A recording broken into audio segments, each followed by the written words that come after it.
Hello everyone. Today in this video I am going to explain you residence and tax liability. The scope of total income of an SSE along with his residential status is determined with reference to his residence in India in the previous year. Residence and citizenship are two different aspects. An Indian may be non-resident and a foreigner may be resident for income tax purpose. So for income tax purpose, we have to determine the residential status of a person. नहीं करते. So when government impose tax on any person or on any SSE, so before imposing tax, government have to determine the residential status of that person. The residence of a person may change from year to year, but citizenship cannot be changed every year. A person may be resident in more than one country for the same previous year. कोई भी एक person जो है एक साल में एक same previous year में एक से ज्यादा कंट्री का रेसिडेंट हो सकता है. So here we are going to discuss residential status of an individual. There are separate rules for determining the residence of different kinds of SSE.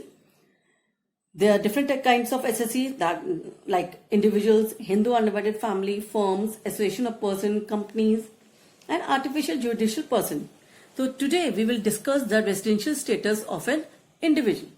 So on the basis of residence, the SSE are divided into two categories, that is resident and non-resident. Again, resident is divided into two categories, that is ordinary resident and not ordinary resident. So overall हम check करें, the SSE are divided into three categories. First one is ordinary resident, second not ordinary resident, and third one is non-resident. Clear? So before imposing tax on an individual, we have to check whether an individual is a resident or non-resident in India during the previous year. For that, we should know the basic condition. So first, we have to check whether an individual is said to be resident in India or non-resident in India. See the rules? Resident and non-resident. See, if he satisfy any one of the basic condition, on the basis of basic condition हम ये decide करते हैं कि एक particular individual जो है वो resident है या non-resident. तो if an individual satisfy any one of the basic condition, अगर किसी भी एक basic condition को वो fulfill कर देता है, then he is said to be resident in India. But if he does not satisfy both the basic condition under section 6(1), then he is said to be non-resident in India. तो आपका basic rule क्या है कि सबसे पहले हम check करेंगे कि whether an individual is satisfying any one of the basic condition or not. If an individual satisfy any one of the basic condition, then he is said to be resident in India. Otherwise, he is said to be non-resident in India. Now, what are the basic condition? कौन सी basic condition है जिसको एक individual को fulfill करना जरूरी है in order to become resident in India? See, the first basic condition. The first basic condition is he has been in India in the previous year for a period or periods amounting in all to 182 days or more. It means if an individual is in India in the previous year for 182 days or more, then he is said to be resident in India. तो अगर कोई भी व्यक्ति previous year में India में कम से कम 182 days present रहता है, तो that person become resident in India in that particular previous year. Second basic condition, see, he has been in India for at least 365 days within the 4 years preceding the previous year and has been in India for at least 60 days during the previous year. It means if any person is in India for 60 days during the previous year, मतलब जो previous year है उसमें 60 days India में present रहे and 365 days within the 4 years preceding the previous year. Now, preceding the previous year means before the current previous year, जो भी आपका previous year है जिसके लिए आप रेसिडेंशियल स्टेटस फाइंड आउट कर रहे हैं उसके last 4 years, that is called the 4 years preceding the previous year, उसमें अगर कोई व्यक्ति 365 डेज प्रेजेंट रहता है इंडिया में और जो प्रीवियस ईयर है उसमें 60 डेज प्रेजेंट रहता है, तो सेकेंड कंडीशन फुलफिल होती है and he is said to be resident in India. तो if any person satisfying any one of the basic condition, अगर इन दोनों बेसिक कंडीशन में से किसी भी एक बेसिक कंडीशन को वो फुलफिल कर देता है, then that person become a resident in India. तो सी, अगर हम शॉर्ट में देखें बेसिक कंडीशन, एटलीस्ट अगर बेसिक कंडीशन एक ए और बी, अगर इन दोनों में से if any person satisfy any one of the basic condition, इधर ए और बी, अगर इन दोनों बेसिक कंडीशन में से किसी भी एक बेसिक कंडीशन को पूरी कर देता है, then that person is resident in India. तो बेसिक कंडीशन में क्या करना है कि उसको फर्स्ट बेसिक कंडीशन में if any person is in India for at least 182 days or more in previous year, then he is said to be resident in India. Or if he is in India for 60 days in previous year and 365 days in last 4 previous year preceding the previous year, current previous year, then he is said to be resident in India. Clear? Now in some cases the second condition does not apply. कुछ cases में second condition apply नहीं होती. कौन सी ऐसी cases है जिसमें second condition apply नहीं होती? See, first we will see in short. See, if an individual, अगर कोई भी इंडिविजुअल सिटीजन ऑफ इंडिया है, मीन्स इंडियन सिटीजन है, and living India for the purpose of employment, और किस पर्पस के लिए इंडिया से बाहर जा रहा है? For the purpose of employment, और as a member of crew of Indian ship, या फिर जो इंडियन शिप है उसका एक as a member, crew member के रूप में इंडिया से बाहर जा रहा है, देन इन दैट कंडीशन जो बेसिक कंडीशन नंबर 2 है, जो बेसिक कंडीशन 2 है वो अप्लाई नहीं होगी. क्लियर? इसी तरीके से एक सेकेंड एक्सेप्शन है कि if an individual citizen of India और a person of Indian origin, अगर कोई इंडिविजुअल इंडियन सिटीजन है या फिर भारत का मूल निवासी है and comes on a visit to India, और भारत घूमने आया है प्रीवियस ईयर में, in that condition also the second condition does not apply. तो अगर कोई भी पर्सन इन दो कैटेगरी में कंसिडर किया जाता है, अगर इस दो कैटेगरी में बिलोंग करता है, तो सेकेंड कंडीशन अप्लाई नहीं होगी. तो ऐसे पर्सन के लिए कंपल्सरी है कि वो फर्स्ट बेसिक कंडीशन को फुलफिल करे.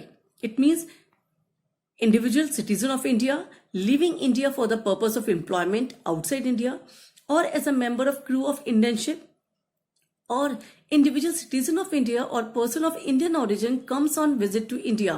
In both the cases, ऐसे persons को first basic condition पूरी करनी जरूरी है. Clear? So see the exceptions in detail. An individual who is citizen of India and leaves India in any previous year for the purpose of employment, किस purpose के लिए वो जा रहा है? Purpose of employment, और as a member of crew, और किसके रूप में जा रहा है? As a member of crew of Indian ship, must have stayed in India for at least 182 days. It means अगर कोई पर्सन इंडियन सिटीजन है और वो इंडिया से बाहर जा रहा है, किस पर्पज के लिए? एम्प्लॉयमेंट के लिए, या इंडियन शिप का एज अ क्रू मेंबर के रूप में इंडिया से बाहर जा रहा है, then for that person second condition does not apply. Second basic condition apply नहीं होगी. ऐसे पर्सन को फर्स्ट कंडीशन फुलफिल करनी जरूरी है.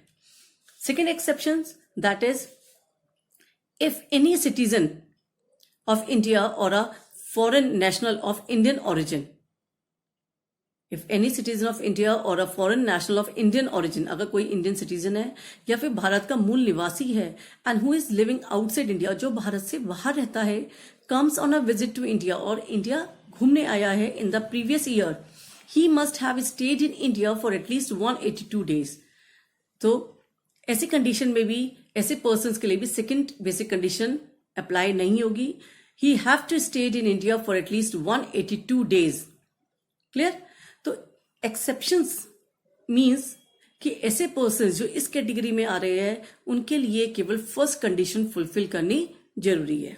So in the case of individual covered by the above 2 exception, जो भी इंडिविजुअल एक्सेप्शंस में कवर्ड हो रहे हैं only condition A means first condition is to be satisfied to become a resident. उनके लिए first condition satisfy करनी जरूरी है if he want to become a resident in India.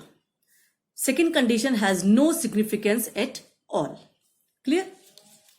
So, on the basis of basic condition, we can decide whether an individual is resident or non-resident in India.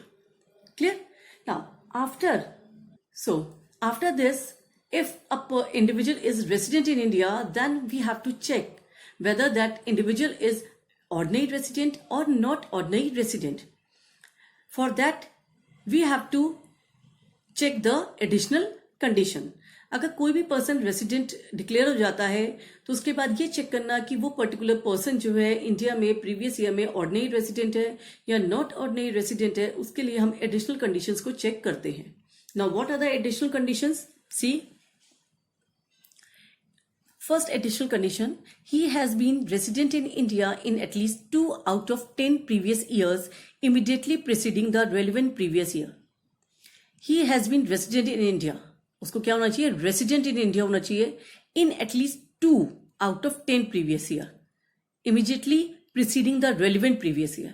जो आपका current previous year होगा उसके last 10 previous year में कम से कम 2 years उसको क्या होना चाहिए? Resident होना चाहिए. क्लियर? सेकेंड आपकी एडिशनल कंडीशन है, he has been in India for at least 730 days और more during 7 previous year preceding the relevant previous year, और लास्ट 7 previous year में उसको कम से कम इंडिया में कितने दिन प्रेजेंट रहना होगा? 730 days और मोर. सी, अगर हम प्रेजेंट की बात करें तो प्रेजेंट आपका करेंटली आपका असेसमेंट ईयर है, दैट इज 2020-21, और उसके लिए जो प्रीवियस ईयर है that is 2019-20. 2019-20 means start from 1 April 2019 and and on 31 March 2020. आप इस तरीके समझिए कि अगर आपका ईयर स्टार्ट हो रहा है 2019-20 आपके लिए प्रीवियस ईयर है और 2020-21 आपके लिए असेसमेंट ईयर है. तो आपका जो करंट प्रीवियस ईयर है दैट इज 2019-20, और आपके जो प्रीसीडिंग ईयर्स होंगे, प्रीसीडिंग ईयर्स मीन्स 2018-19, 2017-18, 2016-17, 2015-16, 2014-15, 2013-14, 2012-13, 2011-12, 2010-11 एंड 2009-10. सी, हमने बेसिक कंडीशन में पढ़ा था कि हमें लास्ट 4 years चेक करने हैं, तो लास्ट प्रीसीडिंग 4 years कौन से होंगे? See this 4 previous years, 2018-19, 2017-18, 2016-17 and 2015-16. See, in additional condition we have to check. First additional condition क्या थी कि लास्ट 10 previous year में से कम वो 2 years क्या रहा हो? रेसिडेंट रहा हो. तो लास्ट 10 previous year कौन से होंगे? आपका करंट प्रीवियस ईयर 2019-20 है, तो उसके लास्ट प्रीवियस ईयर होंगे 18-19 से लेकर 2009-10. 1 2 3 4 5 6 7 8 9 10. इट मीन्स ये आपके क्या होंगे? 10 previous year. तो आउट ऑफ 10 previous year अगर कोई भी पर्सन किसी भी 2 साल रेसिडेंट रहा होगा, देन फर्स्ट एडिशनल कंडीशन उसकी फुलफिल मानी जाएगी. सेकेंड एडिशनल कंडीशन क्या है कि that he should, second additional condition क्या है कि he has been in India for at least 730 days और more during the 7 previous year. तो 7 previous year कौन से होंगे? Preceding the relevant previous year. आपका जो रेलिवेंट प्रीवियस ईयर है दैट इज 2019-20, तो उसके लास्ट 7 years कौन से होंगे? 1 2 3 4 5 6 7. इट मीन्स 7 previous year आपके from 2018-19 to 2012-13, 7 years previous year. तो 2018-19 से 2012-13 तक के जो डेज हम काउंट करेंगे, अगर वो इंडिया में इन 7 years में 730 days से ज्यादा रिसाइड करता है, देन ही इज, अगर वो लास्ट 7 previous year में 730 days प्रेजेंट रहता है इंडिया में, तो वो सेकेंड एडिशनल कंडीशन को फुलफिल कर लेता है. तो if any person satisfy both the additional condition along with the basic condition then he is said to be ordinary resident in India. तो सी, सबसे पहले हमें क्या चेक करना है, whether the person is resident और non resident. For that we have to check, see, resident in India.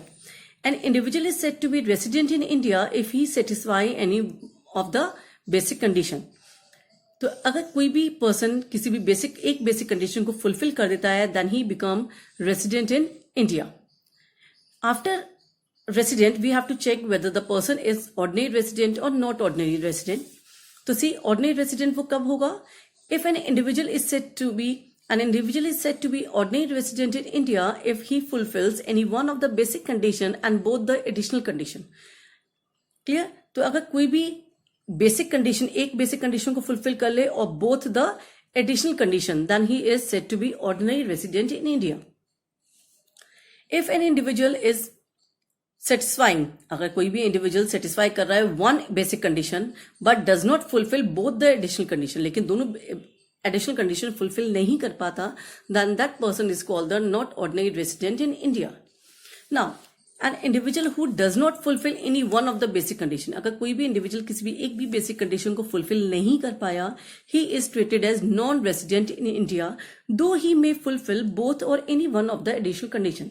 चाहे उसने दोनों एडिशनल कंडीशन फुलफिल कर दी हो, लेकिन अगर वो एक बेसिक कंडीशन को फुलफिल नहीं कर पाता, then that individual is said to be non resident in India. Clear? Okay. Thank you, student.